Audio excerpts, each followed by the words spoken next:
Hey Steve, this is my Project Connekt video for you. I know you don't typically go in for sensitive stuff, so I'm not gonna get too sensitive here.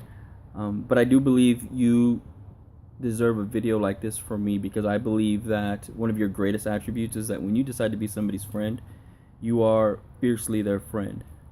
And I know that from personal experience. I think anybody who watches that will be saying, "Damn right."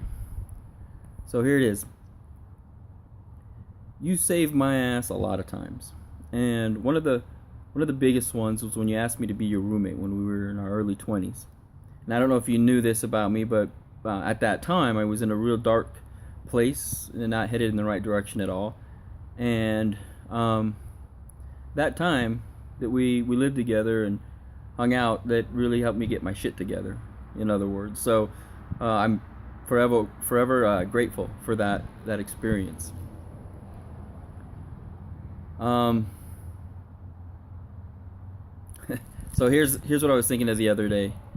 I remember when, during one of our escapades during that time, we were at a gas station. I was putting gas. I think you went inside for something. It was a really nice day, and I'm sitting there pumping gas, and it kind of just occurred to me, man, I feel good.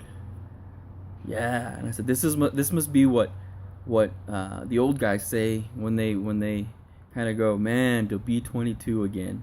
Because at the time I was 22, and I thought to myself, yeah, I know now what later I'm gonna catch myself saying. The other day I caught myself saying, man, to be 22 again. But then I thought about it and I said, yeah, but I remember having that feeling. I remember seeing it coming, and I'm always gonna remember because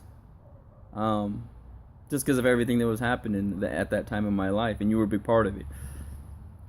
I just want to close this video out with kind of a typical story from that time, and it's one of the best memories I think I have. And anyway, so let's see if you remember this. We got off work, headed over to Chico's, started drinking beer, had a pizza. Your brother was always giving us free pizza at the time.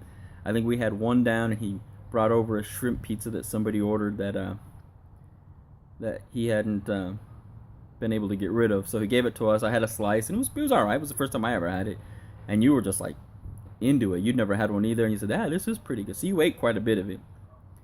And then later on that night, you were telling some story about one of the professional wrestlers, and I don't know why you were watching professional wrestling, but you were talking about how this guy was talking about pimping's not easy, and gimping ain't easy, and limping ain't easy, and all that was hilarious. I don't remember why you were talking about it, but I remember we were laughing about it.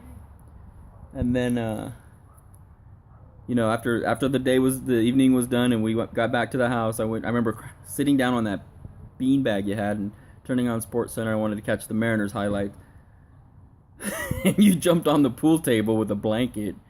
You kind of cuddled up, and I'll never forget the look on your face. You were like basically passed out, but you just kind of had this big smile, and you're like, I remember thinking, well, it just got too weird. I got up, went to bed. Next morning, I get up, I come out. You're not on the pool table anymore, but right next to the pool table is this big pile of vomit. And you come out like 20 seconds later. I think you heard me get up, and you looked at me, and you looked at the vomit, and you said, are you going to clean that up? I said, that wasn't me. And you said, what? I said, you're the one that passed out on the pool table. It was probably you. I didn't do it. I went to sleep perfectly okay.